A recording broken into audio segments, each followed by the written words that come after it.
conversarmos sobre família. É um dos temas que eu mais gosto de falar e também um dos mais desafiadores para a gente. Eu queria fazer uma pergunta para você. Você está educando seus filhos na comunidade, no contexto da igreja, ou vai educar os seus filhos? Você gostaria de ver os seus filhos longe da fé? Eu fui pastor de jovens muito tempo, quase 10 anos. Eu vi esse movimento acontecer muitas vezes, de meninos que cresceram no contexto da comunidade, iam na escola dominical, estavam dentro do contexto da comunidade, mas dali a algum tempo eles cresceram e algo aconteceu na vida deles relacionado à fé, e eles se afastaram da fé. E a pergunta que eu sempre fiz foi a seguinte: o que aconteceu nesse caminho? Onde é que alguém errou? Qual o problema que esse menino não soube lidar? E aí, eu gostaria de compartilhar um pouco dessa experiência com vocês, sobre como é que a gente mantém acesa a chama da fé dentro da nossa família. Bom, eu acho que o problema começa nessa afirmação aqui. Isso é uma pesquisa que foi feita nos Estados Unidos.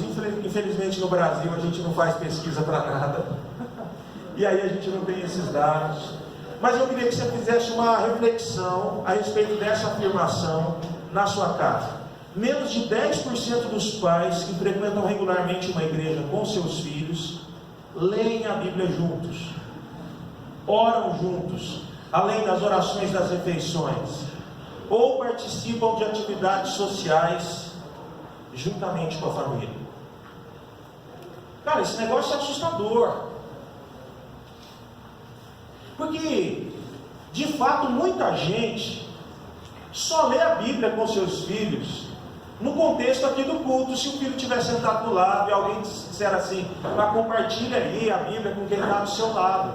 Eu me lembro, há 3 anos atrás, quando eu fui dar o start na igreja que eu estou plantando, e um amigo esteve lá em casa, e esse amigo me confrontou, dizendo assim: como que na sua igreja você não vai ter escola dominical? E é uma decisão que a gente tem por causa da estrutura da comunidade. E eu expliquei essa decisão para ele, e ele disse assim: sua igreja não vai ser igreja sem escola dominical. E eu apelei com aquilo. Eu falei assim: cara, mas tem 6 anos que eu sou seu pastor, e eu não me lembro de ver você regularmente na escola dominical. Eu disse assim: eu não vou, mas todo domingo eu levo a minha filha.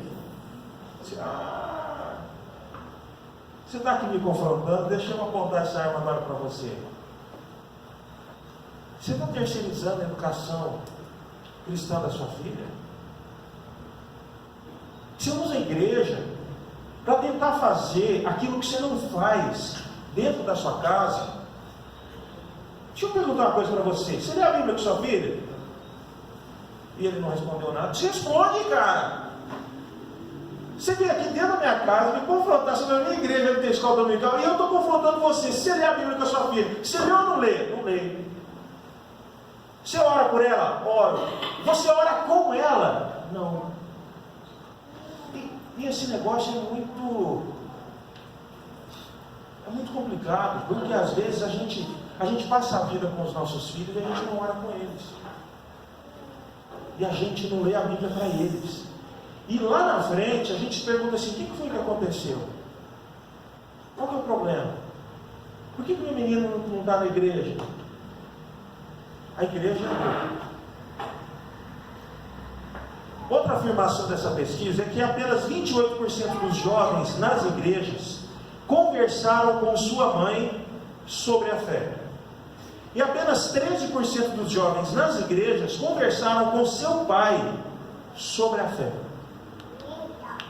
Então a gente percebe assim, que todo mundo tem um desejo de que os filhos sigam o caminho de Deus, mas muita gente não tem coragem de conversar sobre fé e sobre espiritualidade com seus filhos. E é assustador que quem conversa com os filhos sobre espiritualidade são as mães. Poucos pais conversam com seus filhos sobre espiritualidade, sobre fé, ouvem o coração do filho, perguntam para ele as suas dúvidas sobre religiosidade. Outra afirmação é a seguinte: entre 69% a 94% das crianças e jovens evangélicos abandonam a igreja assim que terminam o ensino médio e vão entrar na faculdade. E aí, a gente ouve essa frase constantemente: meu filho não quer ir à igreja. Meu filho não se interessa mais pela igreja. Meu filho foi fazer faculdade fora e se afastou da igreja. E quando eu afirmo isso, eu me coloco no mesmo patamar que você, porque eu estou educando meu filho. E a gente precisa observar essa questão dentro da nossa casa. Mas a pergunta que a gente pode fazer é a seguinte: por que os jovens têm abandonado a fé? Por que muitos adolescentes e jovens estão abandonando a fé? A gente precisa pensar sobre isso primeiro, sobre a influência que os filhos recebem dos pais. O Instituto George Barna fez uma pesquisa há uns anos atrás. A pesquisa era a seguinte: quem mais influencia o seu filho? Quem mais influencia? Porque a gente tem a ideia seguinte: a maior influência na vida do meu filho é o YouTube. A maior influência na vida do meu filho é a escola que ele estuda, ou são os amigos que ele tem. É claro que essas coisas influenciam. Mas eles descobriram que a maior influência que um menino recebe, que uma criança recebe, é a influência dos seus pais. Basta olhar para ele. Eu me lembro outro dia, um tempo atrás, eu e o Paulo Otávio, a gente estava numa demanda na casa, porque ele é extremamente competitivo e eu não preciso ganhar dele, porque eu também sou. E a gente estava brigando por um negócio, e eu falando para ele assim: você não tem que fazer. E ele: eu vou fazer. Você não pode fazer, eu vou fazer. E a Larissa chegou lá no quarto, a gente estava discutindo, e a Larissa olhou para mim e falou assim: você para de falar para o Paulo Otávio fazer, porque você está fazendo isso. E eu não tinha percebido que, na verdade, ele estava replicando o meu exemplo. E eu fico assustado quando eu olho para ele, porque ele repete até o meu andado. É tão jeito de falar. Até a paixão pelo Corinthians. Gente, esse negócio é incrível. Esse negócio é incrível. Os nossos filhos, eles estão seguindo os nossos passos. Seu filho está seguindo você. Quando você dá uma opinião para ele está comprando a sua opinião. Quando você fala sobre Deus para ele está aprendendo com você. Quando ele vê você servindo na comunidade, na igreja, ele está seguindo seus passos. Você é o maior influenciador dos seus filhos. Por que os nossos jovens eles estão abandonando a fé? Muitas vezes eles não veem coerência na vida dos pais. E essa é uma questão complicadíssima. Porque às vezes os nossos filhos, eles abandonam a fé porque eles estão vomitando a nossa religiosidade. Deixa eu fazer uma pergunta para você.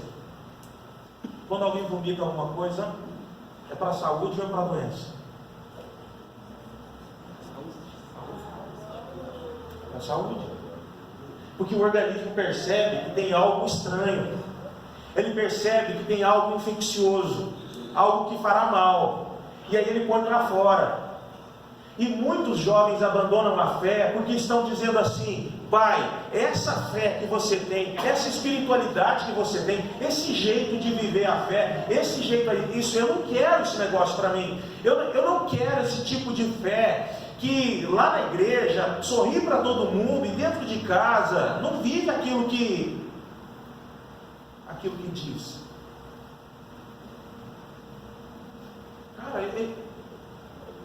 esse negócio coloca a gente em xeque.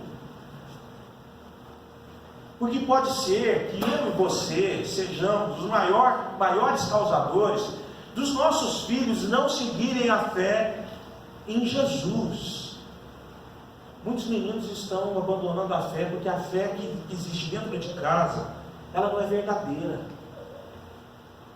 Porque eles não têm tempo juntos com os filhos.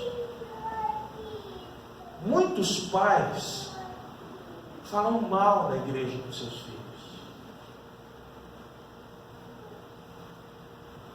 Esse negócio não é maldição. É só sabedoria. É lógica. Imagine só que você diga assim para o seu filho: esse restaurante aqui é horrível. A comida está horrível. O lugar é sujo. Os caras atendem mal. E aí você fala isso uma vez para ele. Na semana seguinte vocês voltam lá. E aí você diz assim: tá vendo? Olha só como esse negócio aqui é. Essa comida é horrível. É cara. A gente paga e não é boa. Atende mal. Olha isso. Olha aquele negócio ali, não muda nunca. Aquele quadro está torto aqui dentro desse restaurante. Tem 10 anos, ninguém faz nada. Uma pergunta: quando você falar assim para a sua família, gente, vamos num restaurante, qual o primeiro restaurante que na mente do seu filho vem assim? A gente não vai lá. Se alguém perguntar assim para ele: qual restaurante que você gosta? Ele não vai dizer aquele restaurante. E aí, tem muito pai que chega em casa e fala mal do pastor, e fala mal da família do pastor, e fala mal da igreja, e fala mal das pessoas da igreja, e critica as pessoas da igreja. Cara, você não percebe que você está destruindo a fé do seu filho, porque você está mostrando a sua hipocrisia. Quando você chega no ambiente da espiritualidade, da religiosidade, e você abraça as pessoas com um sorriso, você chega em casa e fala mal delas. Quando você critica as coisas da fé para os seus filhos, você está jogando seu filho para fora da igreja. Presta atenção nesse negócio, cara. Se a sua vida tem sido de falar mal da comunidade, da igreja, do pastor para o seu filho, tá? Se fosse na minha igreja, eu diria isso. Eu não posso falar aquilo para a igreja do Wilson, mas se fosse na minha igreja, eu diria assim: procura uma igreja então, onde você vai ser feliz, onde você não vai ficar falando mal, onde você não vai criticar a mensagem, onde você não vai criticar as pessoas. Vai, cara, porque você está destruindo a fé dentro da sua família. Não tenha medo de fazer isso. Agora, seja cristão o suficiente para ter coragem de não falar mal dos outros, de não ser maledicente, de não olhar só o que está ruim, de ver as coisas boas que tem, de olhar o esforço das pessoas e perceber que a comunidade e a igreja são coisas que nós construímos e plantamos juntos. E se tem alguma coisa errada, você é parte do problema, não é o outro. Mas é preciso ter coragem para assumir que você também é parte do problema. Então muitos pais falam mal da igreja para os seus filhos. Tem um pastor conhecido que diz assim, que o que tira os nossos filhos da igreja é a pizza depois do culto. Não é o culto. E lá na pizza depois do culto, o assunto vai ser o culto, depende do que você está falando. Você está destruindo a fé no coração dos seus filhos. E esse negócio é muito complicado. Por que jovens deixam a comunidade, deixam a igreja? Muitos não encontram, não encorajam seus filhos a irem na igreja. E eu era pastor de jovens, eu sofri com esse negócio. Porque a gente estava lá todo sábado fazendo as coisas. Cara, o menino não aparecia nem a pau, Juvenal, nem a pau, o cara não aparecia. E aí, é o seguinte, eu ia conversar com o pai. Disse: ah, pastor, sabe o que é? Ai, cara, estava tão cansado, trabalhei a semana inteira. Sabe o que é? Ah, tinha um churrasco. Aí um dia eu apelei com o cara, porque ele falou assim para mim, falou assim, pastor, sabe o que é? Eu moro longe da igreja. E é tão difícil a gente ficar vindo aqui na igreja, porque, eu tenho que vir aqui durante a semana para reunião com não sei o que dos casais. Aí segunda-feira vem na igreja. Aí eu tenho que vir aqui na igreja durante a semana, porque eu sou líder da igreja, então durante a semana, durante o dia eu venho aqui para ver como é que as coisas estão. Aí, pastor, é o seguinte, no domingo de manhã tem escola dominical, a gente tem que vir aqui, né, pastor? Toca vir na igreja, eu moro longe. Aí domingo à noite, né, tem que vir na igreja, toca vir na igreja. Aí no sábado eu não dou conta. E eu apelei pro cara, eu falei assim, cara, você está reclamando de trazer seu filho na igreja? Você está reclamando que você não tem dinheiro para trazer seu filho na igreja? Cara, eu vejo você gastando dinheiro com tanta coisa. Você não precisa vir aqui na igreja durante a semana para vir ver o que o outro pastor está fazendo aqui não, cara. Mas trazer seu filho. Trazer quando dá para trazer. Quando não tem outra coisa. Parece que não incentivam seus filhos a participarem das coisas da comunidade. Não incentivam o menino. O menino fala, estou cansado. Não, tá bom, fica aí. Porque ele está olhando para o conforto dele, e não para a espiritualidade do menino. Aí um dia o pai falou assim, pastor, eu não vou trazer meu menino, não, meu menino não enturma. Eu falei, é claro que seu menino não enturma, ele não vem, ele não vai enturmar nunca, ele não vai fazer amizade nunca. Ele só vem no domingo à noite, a gente vê, se cumprimenta, é 1 hora e meia de encontro, ele vai embora. Ele não vai se sentir enturmado com relacionamento, porque ele vem, ele senta aqui do seu lado, você não encoraja ele a fazer amizade, você vai ter um churrasco lá na sua casa, você não encoraja ele a convidar as pessoas, os meninos da igreja, convida só os lá da escola, e aí, cara, não tem jeito. Um dia o pai falou assim para mim, pastor, a juventude, as programações, elas não são atrativas para o meu filho. E a pergunta que eu devolvi para ele foi assim, o que está por trás disso, cara? Será que não são outros problemas? Será que não são outros problemas?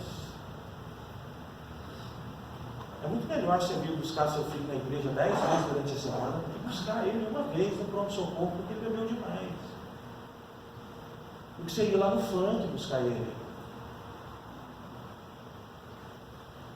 Muitos jovens eles saem da igreja, mesmo que os pais lutam por eles, fazem tudo por eles, ensinaram a fé para eles, leram a Bíblia com eles, e oraram com eles e por eles, e levaram os meninos nas programações da igreja, mas em algum momento da vida, esses meninos se viram como filhos pródigos, rebeldes, e por causa da cultura, do pecado no coração deles, do coração fechado para o Evangelho, eles agiram como rebeldes e abandonaram a fé.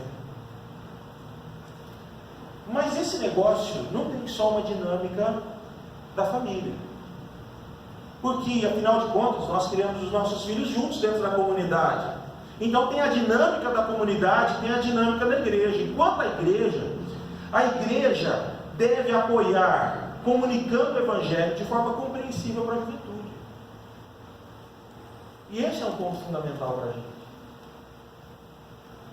Nós precisamos nos comunicar com as novas gerações. A gente precisa falar a linguagem das novas gerações. A gente precisa aprender como é que esses meninos pensam e o que eles estão falando. Eu me lembro um dia que a gente estava fazendo um acampamento e a gente fez uma festa depois do acampamento. E eu estou vendo um cara, sabe aqueles caras críticos de igreja? Eu estou vendo um cara lá no canto assim, ó.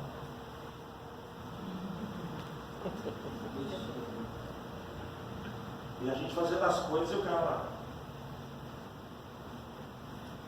Aí eu já olhei lá e falei assim, infeliz. Pensando mal na gente. Eu fui lá, falar com ele, ei cara. Aí o cara olhou para mim assim, pastor, deu uma curvada assim, cara, acampamento bom era das antigas, né? Nossa. a campanha do Paulo é das antigas dos antigos, velho. Esses meninos aqui, eles não querem saber desse negócio do seu acampamento lá de 1970, quando você ia, não. Aquilo lá ficou lá atrás. Hoje é outro tempo. A gente está vivendo em outro momento. Não pensa que o que deu certo para você lá em 1970 vai dar certo aqui, porque não vai. A gente precisa falar a linguagem sanguinária. A gente precisa falar a linguagem sanguinária. E às vezes a gente fica preso em tradições da igreja e não fala a linguagem das novas gerações. E os nossos filhos vão ficando pelo caminho. Porque a gente insiste em cantar os hinos que a gente cantava 3 anos atrás. A gente insiste em fazer a igreja como se fazia 30 anos atrás.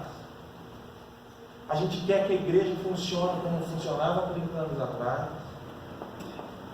E os nossos filhos estão ficando pelo caminho. Só quero fazer uma pergunta para você. Você quer uma igreja para quem? Para você? Para o seu gosto? Ou para o seu filho? Eu tenho um negócio comigo. Essa é a minha opinião pessoal. A minha fé em Jesus está resolvida. Se eu tiver que ir para uma igreja que canta só hino e tem um órgão lá na frente, para mim está resolvido. Eu amo Jesus. Eu não vou perder minha fé em Jesus por causa disso. Mas o meu filho,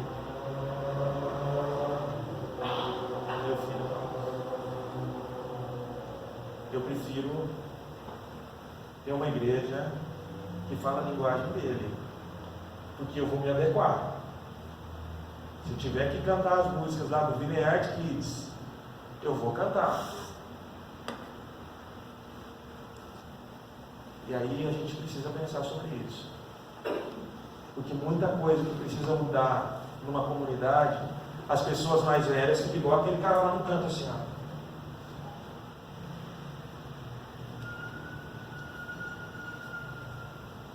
A gente precisa falar a linguagem da nova geração. Então apoia e encoraja as coisas novas para esse novo tempo. Porque comunicação não é o que eu estou dizendo, mas é o que as pessoas estão entendendo. O que meu filho está entendendo desse negócio? É o que a pessoa entende. E às vezes o evangelho não chega atualizado na linguagem, na apresentação. E a gente precisa fazer isso. Então vamos agora, se alguém está perguntando aí, alguém está aqui no cantinho assim, ó, perguntando, o pastor não vai falar da Bíblia não? É agora. É agora. E o que a gente faz quando a gente precisa da intervenção de Deus na nossa família? Tem um texto muito interessante, que está lá em Lucas 12, Marcos capítulo 5, que um cara da espiritualidade, ele era um religioso, esse cara era o crentão, esse cara era o que usava a roupa diferente dos outros, porque ele era o cara da espiritualidade, ele se chamava Jairo. Aqui, Jairo? Seja bem-vindo. Só que Jairo estava numa posição difícil, porque a filha dele estava morrendo.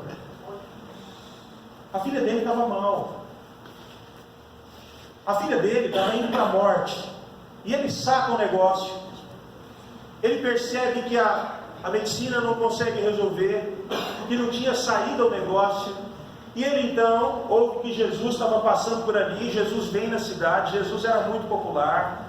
Onde Jesus ia, uma multidão seguia, as pessoas o apertavam, todo mundo compartilhava coisas sobre Jesus no Facebook, todo mundo falava sobre Jesus, mandava as coisas no WhatsApp, as frases de Jesus, todo mundo sabia onde Jesus estava, era a celebridade do momento. E Jesus ia chegar na cidade em que ele estava, e ele então olha para aquilo e vê assim: eu preciso então ir até Jesus. Eu preciso ir até Jesus porque eu preciso que Jesus venha à minha casa. Eu preciso que Jesus venha aqui e cure a minha família. Se Jesus tocar na minha filha, Ele pode curá-la, Ele pode restaurá-la. E esse cara, ele está obstinado.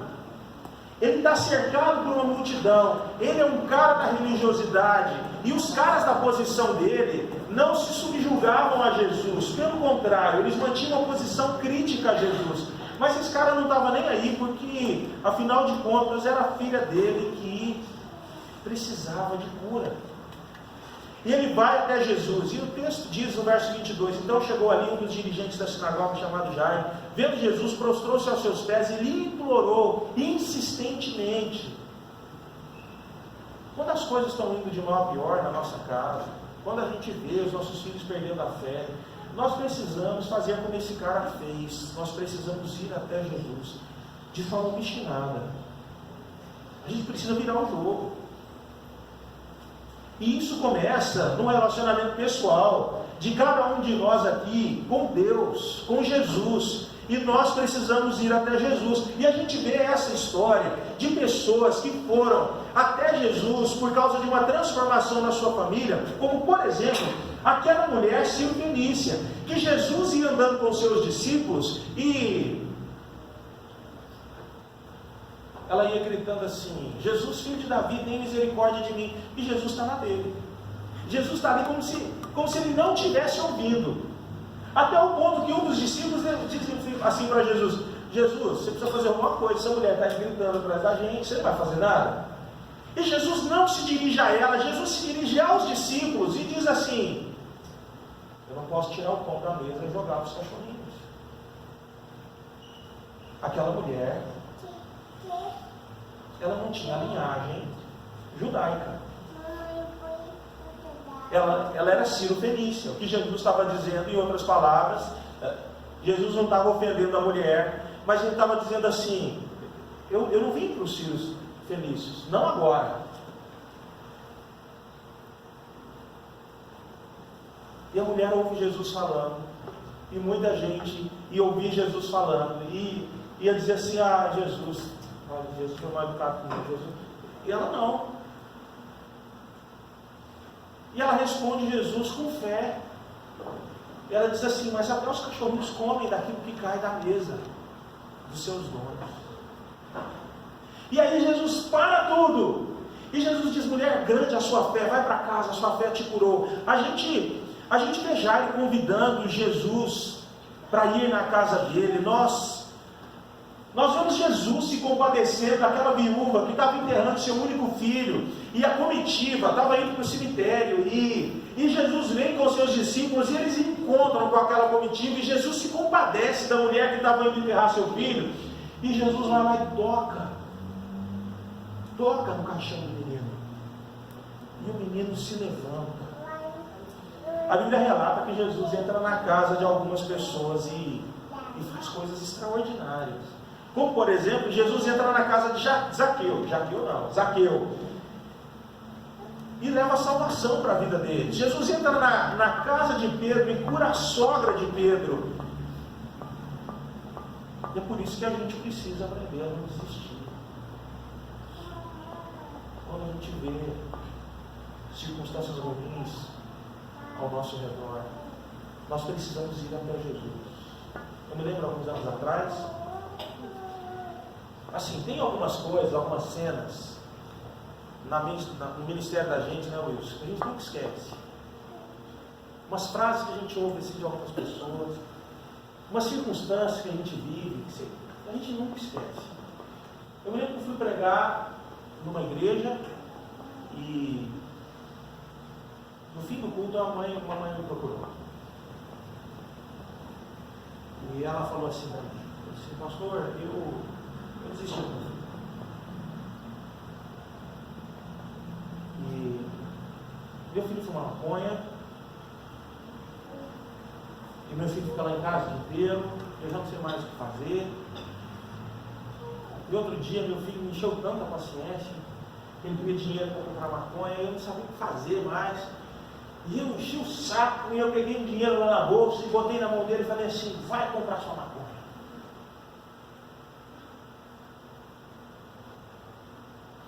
Eu perdi um truco com esse negócio. Poucas vezes eu perdi um truco assim, no aconselhamento. Eu lembro de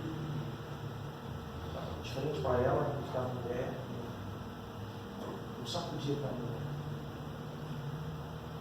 Peguei nos ombros dela. Eu nunca tinha feito isso com ninguém. Eu sacudi ela e falei assim: não desista do seu filho. O que você está fazendo com seu filho? Dando dinheiro para ele comprar droga. Você está desistindo do seu filho? Não desiste desse menino. Você é a única pessoa que não pode desistir desse menino. Qualquer pessoa pode desistir. Você não pode desistir do seu filho. Você não pode abandonar esse menino. E de fato, quando a gente não sabe o que fazer, a gente precisa ir aos pés da cruz. A gente precisa ir aos pés de Jesus, como Jairo fez.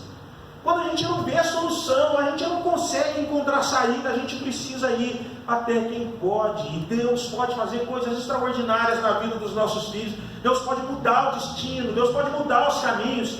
Porque se Deus entrar no coração dos nossos filhos, Ele muda tudo. Porque o Evangelho muda tudo. E Ele é o poder de Deus para transformar o caos. Ele é o poder de Deus para mudar aquilo que a gente não pôde fazer, aquilo que a gente não soube fazer, a forma errada como nós criamos os nossos filhos. O Evangelho é o poder que conserta isso. Então vai aos pés da cruz. E não desista da sua família e dos seus filhos. A gente precisa reconhecer e assumir completamente o problema que a gente está enfrentando. É por isso que no verso seguinte, Jairo, que era um cara da espiritualidade, da religiosidade, e Jesus sempre critica os caras, os fariseus, dizendo assim: ó, vocês falam uma coisa e tem outra. Mas Jairo, ele tem coragem de reconhecer e assumir o problema. Por isso que ele diz assim: minha filha está morrendo. O que Jairo estava fazendo era uma confissão pública, porque ele estava no meio de todo mundo. E às vezes a gente fica escondendo os nossos problemas, a gente fica encontrando culpado para os nossos problemas. A gente encontra culpado porque os meninos não estão na igreja, porque os meninos não amam a Deus, é sempre a igreja, sempre o pastor, é o ministério, é isso, é aquilo. Cara, ele assume dizendo assim: minha filha está morrendo. E a gente precisa fazer isso. Assumir a nossa responsabilidade, assumir os nossos erros. Outra coisa que acontece nesse texto é que durante a caminhada, né, Jesus fala: tá bom, Jairo, vamos lá na sua casa. Eu fico imaginando essa cena. A filha morrendo, eles indo pelo caminho, uma multidão seguindo, Jesus não conseguia andar devagar. Sabe quando você está com pressa e está aquela fila de trânsito? Igual no jogo de sexta-feira. Queria ir para o jogo, queria entrar logo. E aquela fila de carro, os caras não andam, gente, aquelas motos, entrando no meio dos caras, nossa, confusão, vontade de parar o carro ali, ir a pé, chegar mais rápido. Era isso que estava acontecendo com o Jairo. Querendo ir lá para casa, e ainda no meio do caminho, uma mulher toca em Jesus. A mulher toca em Jesus para ser curada. Mas ela podia ter sido curada, ter ido embora, ali sem falar nada. E Jesus ainda para. Assim, quem me tocou? Os discípulos dizem: Jesus, você está ficando doido? Tem uma multidão que te aperta, que vai de um lado e do outro. Você pergunta quem me tocou, todo mundo está te tocando. E eu falo: alguém de mim saiu o poder. E aí, Jairo, imagina ali naquela multidão, uma conjectura minha, tá? Jairo está ali, naquela expectativa: vamos, Jesus, vamos, mulher, fala logo que foi você, vamos lá. E aquele negócio, e Jairo olha de lado assim, conjectura minha, isso aqui não está na Bíblia. E vem os caras lá da casa dele e dizem: eu conheço aquele cara. E os caras se aproximam dele e dizem assim: ó, não incomoda mais Jesus. Sua filha morreu. E Jesus olha para ele e diz assim: não tenha medo. Somente creia. E aí, cara, a notícia da menina morreu.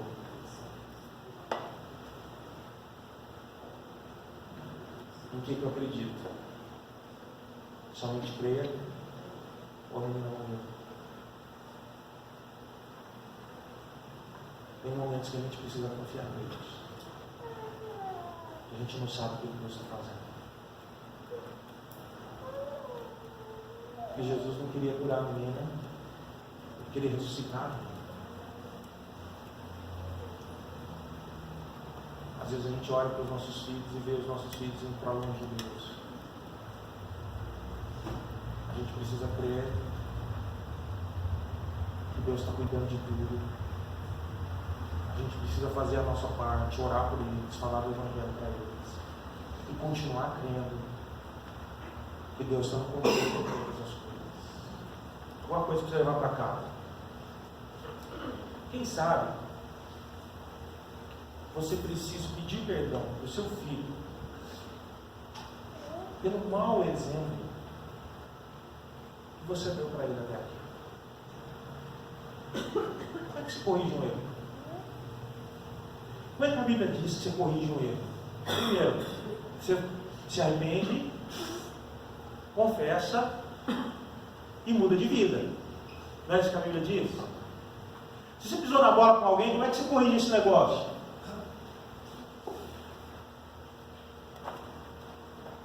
Se você fala mal da igreja, dê onde para o seu filho, senta lá com o seu filho. Você, meu filho, eu quero pedir perdão para você. Eu tenho falado mal da igreja para você. Porque eu tenho sido um mau exemplo para você. E eu estou arrependido disso. Esse não é o padrão de Deus. E daqui por diante eu não vou mais fazer isso. Você não tem vivido o Evangelho na sua casa? Senta com seu filho e conversa. E muda de vida.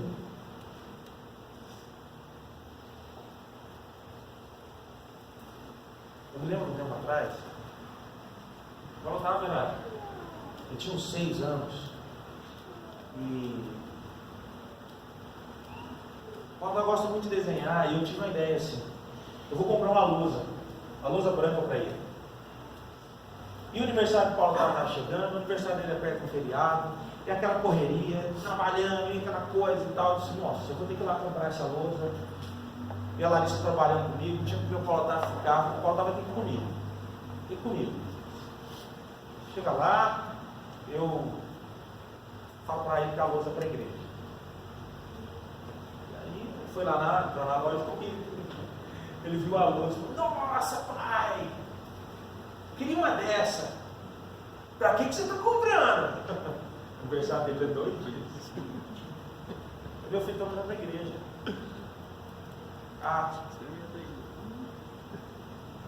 Pronto. Acabou a conversa. Entrou no carro, a gente conversou de outras coisas, a gente falou do Corinthians e tal. Vamos embora. A gente comentou das vitórias do Corinthians. E aí chegou o dia do aniversário dele e tal, aquela coisa, veio de todo mundo, com alegria, pai, meu presente. Aí veio eu com a lousa. Todo orgulhoso de comprar a lousa para ele. Cara, veio de todo mundo. O Paulo estava olhando para mim e falou assim, fechou a cara quando viu a lousa. Falou assim: pai, você não me falou que essa lousa aqui era para a igreja? Então você mentiu para mim.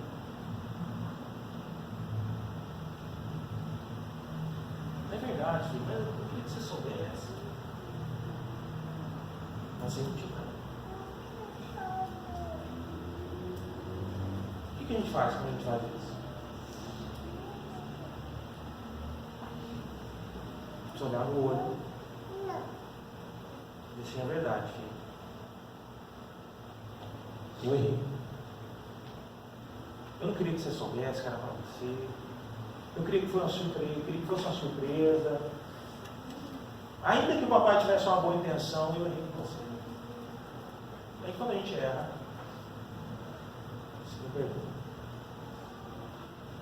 Você sabe que eu não minto para você. Eu nunca mais vou mentir. A gente precisa fazer isso. Quem sabe você precisa fazer isso com seu filho? Quem sabe esse negócio é o que vai quebrar o coração dele com o Evangelho. O que a gente leva para casa? A gente precisa criar dentro da nossa casa um ambiente cristão. Precisa criar esse ambiente. A gente precisa ser intencional nesse negócio. nas músicas que você ouve, nas coisas que você lê, nas coisas que você assiste, no frequentar a igreja, no frequentar as atividades da igreja, no trazer as coisas da igreja para dentro da sua casa, gerar esse ambiente. O que a gente leva para casa? A gente precisa checar constantemente se os nossos filhos e netos eles estão conectados com Deus. E a gente faz isso mesmo com a gente. E aí, eu queria falar sobre servir aqui na comunidade. Tem um rapaz lá na igreja que é um cara muito gente boa, chegou na igreja, ele tem um menino pequeno, e um dia, numa conversa com ele falou assim, eu toco um instrumento e tal. Eu falei, está faltando. Chegou o cara que estava faltando. E aí a gente envolveu o cara, ele foi ajudar a gente numa área da música. Aí num dia que a pessoa que toca não ia poder, ele foi. E eu sento igual isso, assim, bem na frente da igreja, porque se der algum problema ele está ali, né, Wilson? E o menino dele, ele estava lá tocando lá na frente da igreja, o louvor acontecendo, e o menino dele de 5 anos foi lá para frente. E o menino ficou do meu lado. E eu fiquei olhando ele. E o menino, extasiado, porque o pai dele estava ali na frente. E aí, falei para ele, cara, eu gostei de ver seu pai lá. Um dia eu vou tocar ali. Você é bom. Às vezes a gente pensa que as coisas da igreja são as coisas que dão visibilidade. Tem 3 coisas que a gente acha que a missão da igreja é só isso: cantar, ou tocar, pregar, ou dar aula para as crianças. A gente acha que a missão é só isso. Tem muitas outras coisas. Cara, você precisa tocar, pregar, para ensinar as crianças, faz outra coisa para a comunidade. Se disponha para servir e traz sua família junto. Se disponha a ajudar e traz sua família junto. E os seus filhos dentro de você, fazendo as coisas da comunidade, da espiritualidade. Deixa eles verem a alegria de você fazendo as coisas. Chama ele para fazer junto. A gente precisa se dispor para isso. Porque uma coisa muito interessante é assim: eu e a minha casa, a gente vai servir a Deus juntos. Nós vamos honrar a Deus juntos. A gente vai cumprir a missão juntos. E às vezes a gente separa. Eu sei que tem hora que tem que fazer isso mesmo. Mas o problema é quando a gente sempre faz isso. E a gente não envolve a nossa família nas coisas que a gente faz como comunidade. E a gente precisa fazer isso junto. Por fim, ore e compartilhe a fé com seus filhos. Um dia eu estava conversando com esse cara lá, nessa conversa aquela do cara que me perguntou da escola dominical, e a gente terminou a conversa falando assim: queridão, seu filho aprenda sobre Jesus na igreja, precisa aprender na igreja, mas eu vou contar para você algo que eu quero, pessoal. Eu quero que meu filho aprenda sobre Jesus comigo. Ele vai aprender na igreja, vai aprender em muitos lugares. Mas eu acredito que o Evangelho é a boa notícia. E eu é que quero dar essa boa notícia para o meu filho.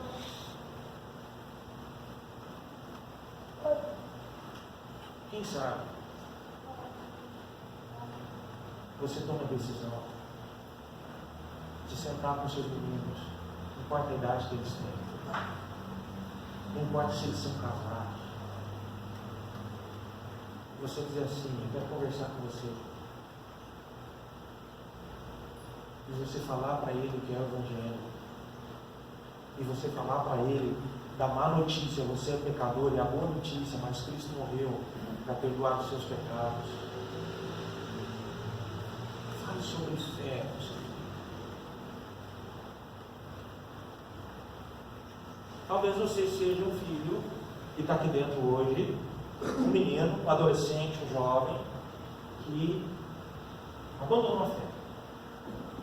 Talvez você está aqui na igreja hoje porque seu pai insiste com você. É dia das mães e não tinha jeito de você não ir. Talvez você é um filho pródigo. Hoje é dia de você voltar. E voltar para Deus. Talvez você é um pai pródigo. Hoje é dia de você voltar para Deus. Será que a gente pode orar? Senhor Deus, nós nos colocamos na sua presença e nós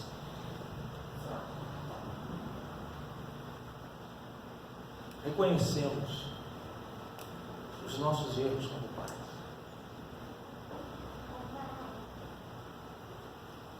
Que nós, pais, precisamos de salvação. Precisamos de ajuda. Nós precisamos da intervenção do Senhor, Pai.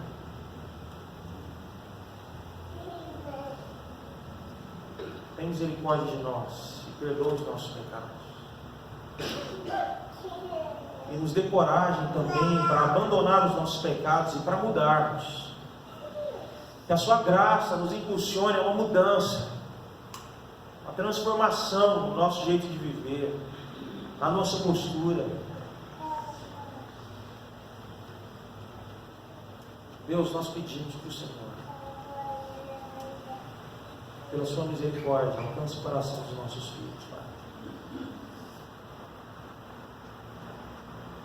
Muda a vida dos nossos filhos. Nos use como instrumentos do Senhor. Transforma a realidade das nossas famílias, começando a por nós. Nos dê disposição para vivermos o Evangelho. Nos dê ousadia para ensinarmos o Evangelho para os nossos filhos, Pai. Em nome de Jesus. Muda a realidade que nós vivemos, Pai. E faça nas nossas famílias esse milagre que só o Senhor pode fazer.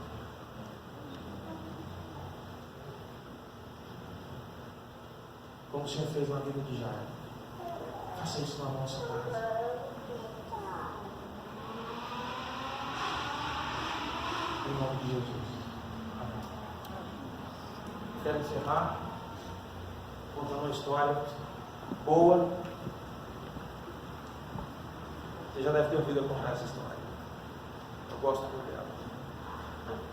Um pastor chamado Jim Cymbala. Ele é pastor de uma igreja muito conhecida, chamada Tabernáculo do Brooklyn. Aquela igreja que aparece nos filmes, aqueles corais. A igreja cresceu muito. E um dia, a filha dele diz assim: pai, eu estou indo embora de casa. E eu não quero saber desse negócio da fé, de Jesus, de igreja. Eu estou cansado desse negócio. Eu não acredito mais nisso. E esse cara perdeu um pouco. A gente que é pastor, a gente sofre. Porque o julgamento das pessoas é muito duro para a gente.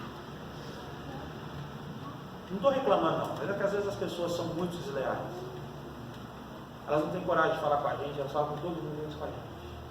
A gente precisa aprender a ser leal com os nossos pastores. E esse cara entrou em crise, ele conversou com outros pastores, alguns disseram assim para eles: abandona o ministério, você não tem mais autoridade para estar lá, sua filha abandonou a igreja, não quer saber de Deus. Outros disseram assim: Sua filha já sabe o que ela quer da vida. Deixa ela viver a vida dela. Segue seu caminho, você fez sua parte. E esse cara, um dia, chega na reunião de oração da igreja, muito angustiado, muito triste. E ele chega na reunião de oração e diz assim: gente, eu queria que vocês orem por mim. Porque está acontecendo isso comigo. E ele conta a história para as pessoas que estavam. Umas 200 pessoas nessa reunião de oração. Ele conta no seu livro. E aquele dia foi um dia diferente. Porque foi um daqueles dias que a gente percebe Deus, sabe? Parece que a glória de Deus vem onde o povo estava reunido.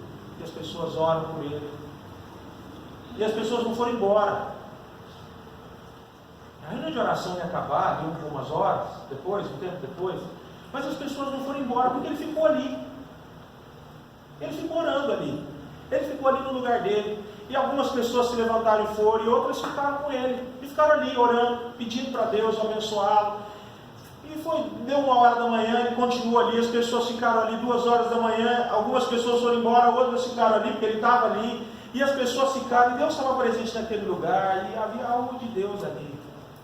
Ele foi embora para casa.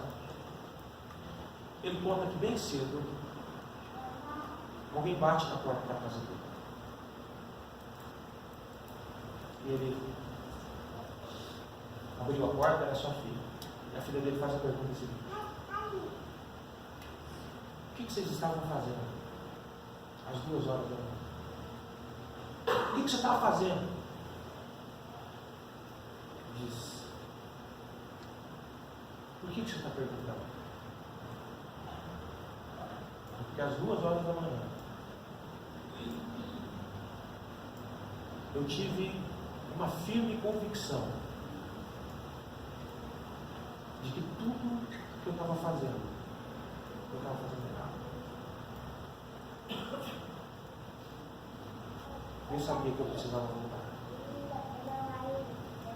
Eu precisava voltar para casa. Eu precisava voltar para Deus. E aí ele olha para ela e diz assim: sabe o que ele está fazendo? A gente está voltando para você. Vale a pena. Não desista de orar. Porque Deus pode fazer esses milagres. Qualquer tempo.